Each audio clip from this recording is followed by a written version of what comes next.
ہاں جی، یہ رو ہے، رو کے اوپر کیا لگی ہوئی ہے؟ جزم لگی ہوئی ہے۔ یہ جزم جس حرف کے اوپر آئے اس حرف کو ساکن کہتے ہیں۔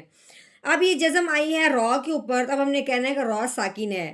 اب یہ جزم آئی ہے واؤ کے اوپر، ہم نے کہنا ہے واؤ ساکن ہے۔ جیسے کہ اب یہ جزم آئی ہے یا کے اوپر، ہم نے کہنا ہے یا ساکن ہے، یعنی کہ یہ جزم جس بھی حرف پہ آئے گی اس حرف کو ساکن ہی کہیں گے، اور ہر ساکن حرف جو ہوتا ہے وہ پچھلے والا جو حرف ہوتا ہے وہ اپنے ساتھ ملا لیتا ہے۔ جیسے کہ اب رو ساکن ہے، اب ہم نے میم کو رو ساکن کے ساتھ ملا دینا ہے۔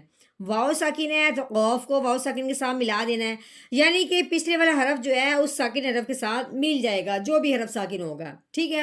دوسری بات، رو کے اوپر زبر یا پیش ہو تو رو موٹی ہوتی ہے، رو کے نیچے زیر ہو اس رو کو باریک کرتے ہیں۔ اب اس رو کے اوپر تو آئی ہے جزم، کوئی زبر زیر پیش نہیں ہے، تو اس کو اب پڑھتے وقت موٹا کرنا ہے، باریک کرنا ہے، تو کیسے پتہ چلے گا؟ اس کو سمجھنے سے پہلے پیچھے جانا پڑے گا۔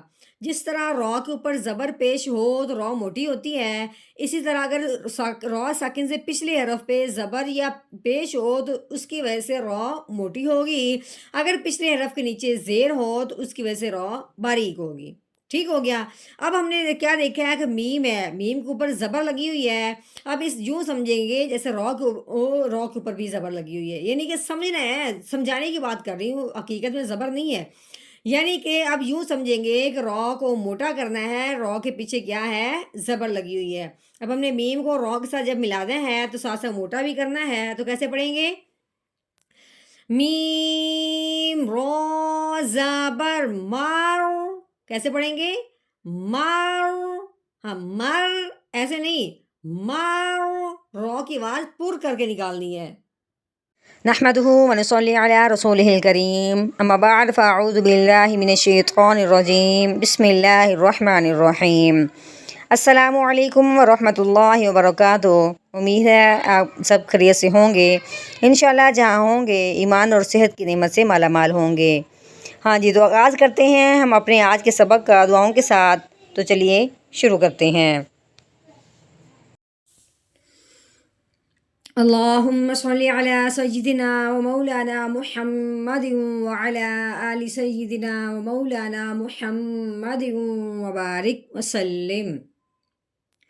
رب اشرح لي صدري ويسر لي أمري واحلل عقدة من لساني يفقهوا قولي۔ رب زدنا علما، رب زدنا علما، رب زدنا علما۔ أعوذ بالله من الشيطان الرجيم، بسم اللہ الرحمن الرحیم۔